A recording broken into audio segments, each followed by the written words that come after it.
Hello, this is Spartan Commander, and this is a 476 Rome Total War video that I've put onto YouTube.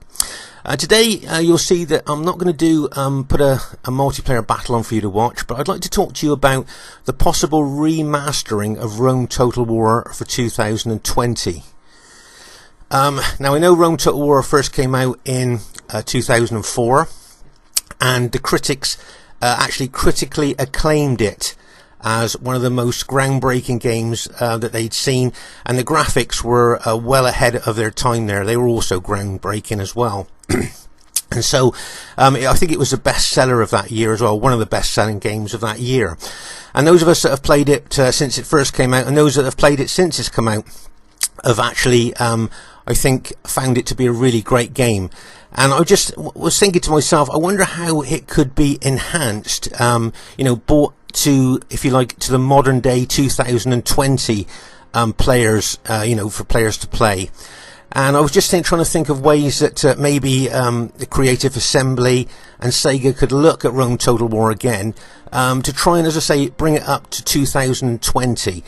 And as I say, the graphics did look really good for their time then, but I think that obviously now, if you look at games in comparison to it, obviously the graphics on Rome Total War are a little bit dated. So I think obviously one of the first things that the Creative Assembly or Sega would want to do is to upgrade the graphics. I think new players, people that play computer games now, they really want good graphics. So that's one thing that they could look at.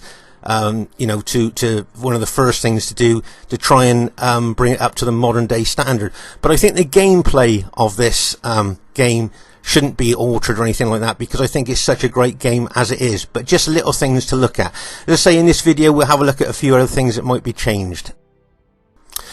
Okay, at this stage of the video I thought we'd just have a look at how distinctive the factions are on Rome Total War. If you look at, I think, Rome Total War 2, you'll see a lot of the factions to me seem to be quite, they look quite alike. Whereas if you look here, you can see that they really are distinctive on Rome Total War. As you can see here, the graphics here, as I say, from 2004, as I say, they were groundbreaking at the time, but now if you look at them in comparison to new computer games, they are definitely dated. So this is one thing that maybe, a Creative Assembly could look at, to upgrade the graphics here. Now what I was thinking was, straight away, if you think about upgrading the graphics, you think that people with maybe older computers would start getting lag difficulties. Okay, so what I was thinking was maybe you could have two options here. You could have number one option where you have the up-to-date graphics, the best graphics there, and you could have option two where you can actually have what you could call the classic graphics, which are the ones that you see here. Okay, so that way, so say if you've got an older computer, you might be able to play 2v2 with the new graphics.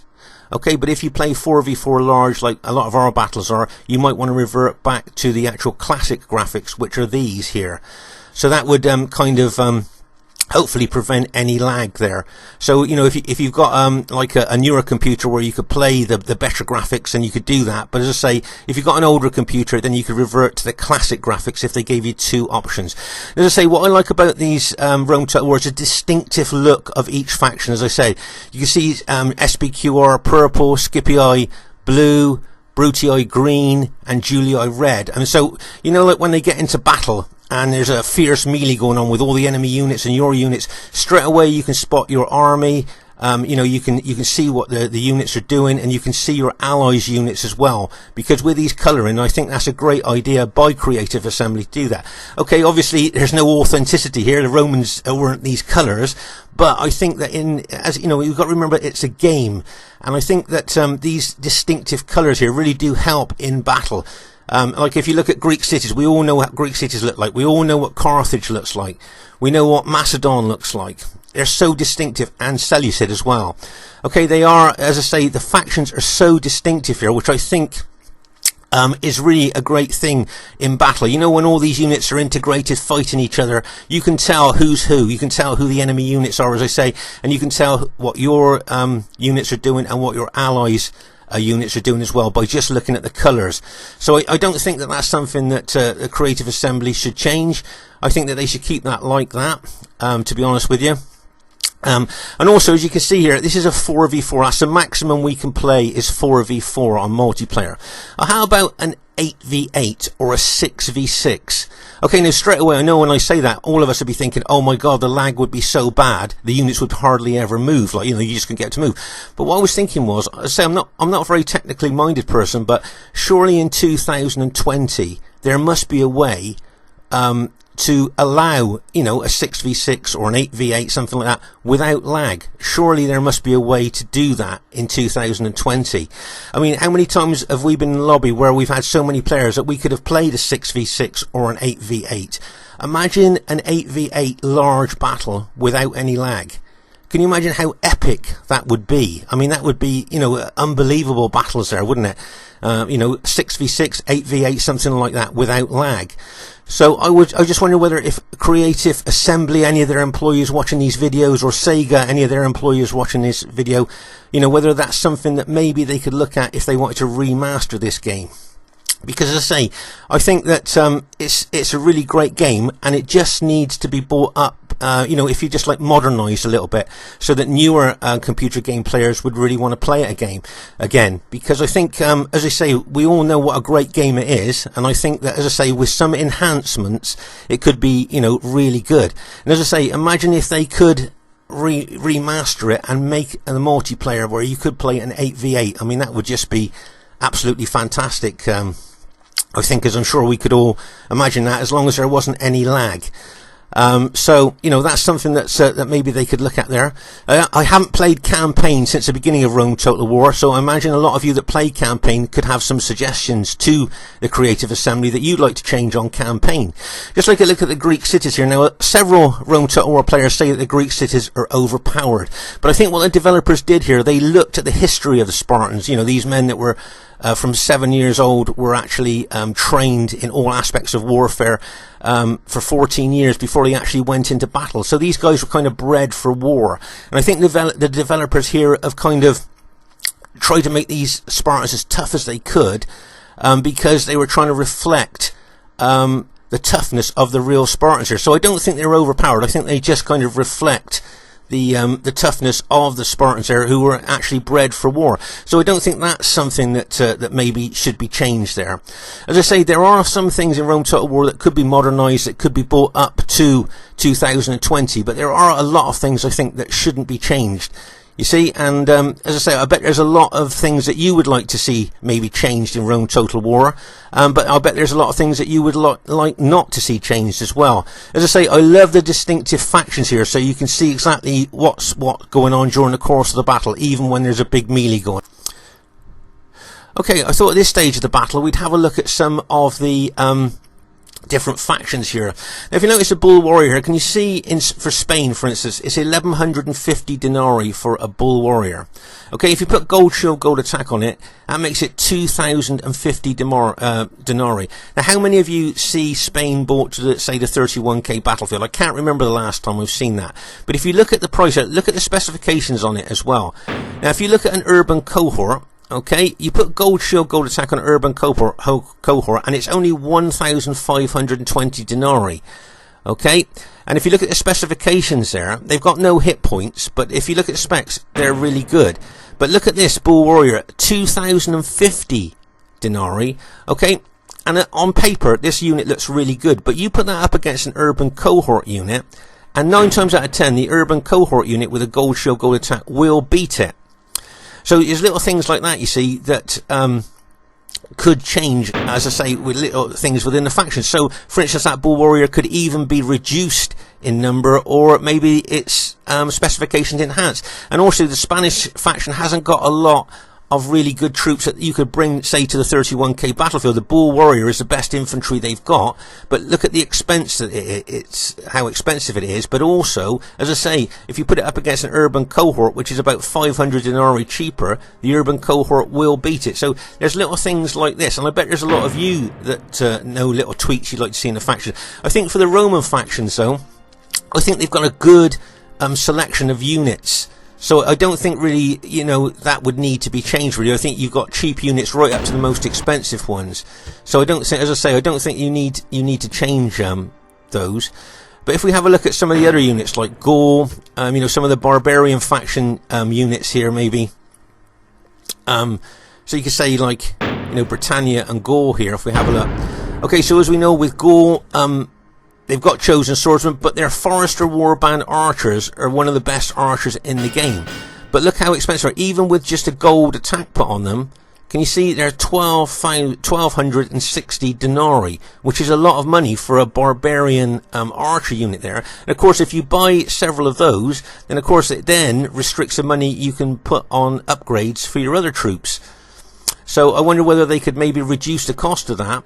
See, so say if you buy a lot of those archers, which are really excellent archers and can hide anywhere on the battlefield, see their cavalry is not very good for Gaul either. So as I say, the Forester Warband archers are a thing that really are the elite troops, if you like there. But they're so dear that you can't really upgrade your infantry and cavalry there. So really, like Gaul is not maybe. Is you know, something there, so maybe they could reduce the price of the archers there. Now here you can see Britannia. Now the barbarian warlord fully upgraded, make no mistake, they can be battle winning troops there with a massive fear factor they bring and their excellent attacking specifications and their massively 5 hit points as well. They've got good chosen swordsmen there as well, and of course they've got those effective against armor head hurlers. So I think Britannia really is a pretty good faction there. I don't think they need to change much on that. So as I say, I'm just looking at some of the factions here just to give you some idea of where would we want to change things. Like Germania, okay, you've got those effective against armor axemen. You know, they're really good. They cut wide swathes through like heavily armored troops like Roman herbs and things like that. So they're pretty good. They're kind of like what I would call like kind of shock troops, a bit like the barbarian warlords of Britannia. And then you've got the Night Raiders. Now these bring a big fear factor. They're good infantry, but they bring a big fear factor, taking the morale away from enemy troops, as we've seen in some of our battle videos. And of course the Berserkers, they're big morale sapping units as well. So I mean, for instance for Germania, and I mean their cavalry is really great. And I mean, like the Night Raiders and the Berserkers taking away so much morale from enemy troops, those can be battle winning troops in their own right. In combination with their cavalry and those effective against armor axemen.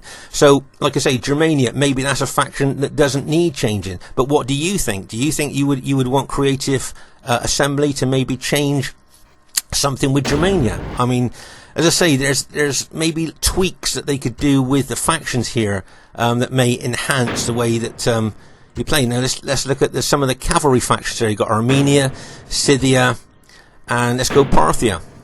Okay, those of you that have played with Parthia will know that their infantry are pretty rubbish, really. I mean, their infantry is just, you know, no matter how you upgrade them, they're just not very good at all. Their power is in their cataphract, camels, and cavalry there. Okay, so maybe it might be a good idea for them to enhance the specifications of the infantry, so that you know, you've got a good powerful faction there if the infantry were made better. You see what I mean? Like for the 31k battlefield there, no one hardly ever brings Parthia unless we change the rules so they can bring elephants and cavalry. But if the infantry were a lot better upgraded, then that would be a great faction in its own right without having to change any rules or anything like that. And Scythia, for instance, here, the headhunting maidens, cavalry versus cavalry, I would say that these are the best cavalry in the game. Okay, cavalry versus cavalry.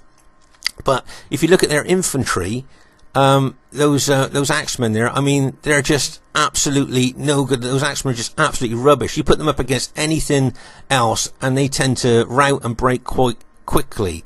So I don't know whether they can enhance the specifications of the infantry there. You know, little things like this that could make these factions, make them factions stronger, if you see what I mean. Armenia, now they've got good, quite good legionnaires and spearmen there, but once again their strength is in their cavalry there. So once again, do you think that they could maybe enhance the specifications of the legionnaires and spearmen there?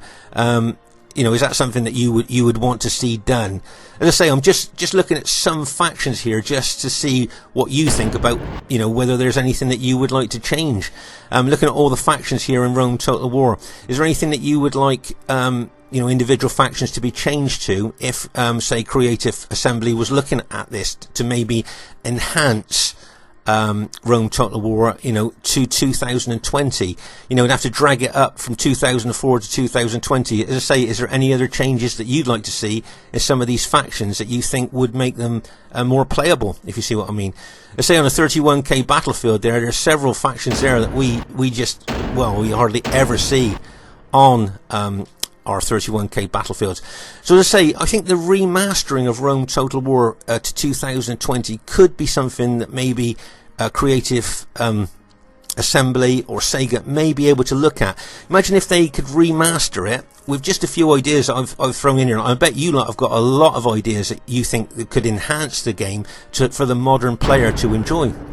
I mean, for instance, look at the maps. Now, there's a lot of maps there, but wouldn't it be nice to have better maps? Like, I was thinking maybe like an island, with several wading points where enemy troops would have to kind of wade through the water up to their waists to be able to attack the troops on an island or something like that. This is just, off the top of my head, I'm thinking of things like that. But wouldn't it be nice to have new maps, a lot of new maps added, more adventurous maps, maybe with different features in, like I say, water features and things like that, where your troops could wade through. More maps like that. I think that there are definitely ways that they could enhance this game, as I say, to appeal to the modern 2020 player. Now imagine if they put in a lot of these enhancements, maybe suggestions that all of you could put forward, for campaign, and on the factions and the maps and things like that, and maybe they could re-engineer this, remaster it, and repackage it for the 2020 computer game market.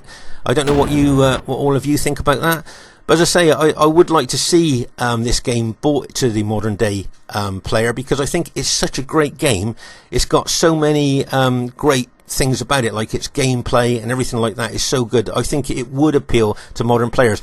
But as I say, one of the main things would be the updating of the graphics, because I think the graphics are very important to new computer game players there. But as I say, have the two options there, so you can play with the up-to-date graphics. If you've got an older computer, you can then switch to the classic graphics, which would be the older type. And as I say, I just thought I'd appeal to the Rome Total War community and see if you can think of any new ideas you'd like to see to enhance Rome Total War, so it could maybe be resold to computer game players of 2020. The Spartan Commander saying, hope you enjoyed this little video. Please leave comments about what you think about how we can enhance RTW.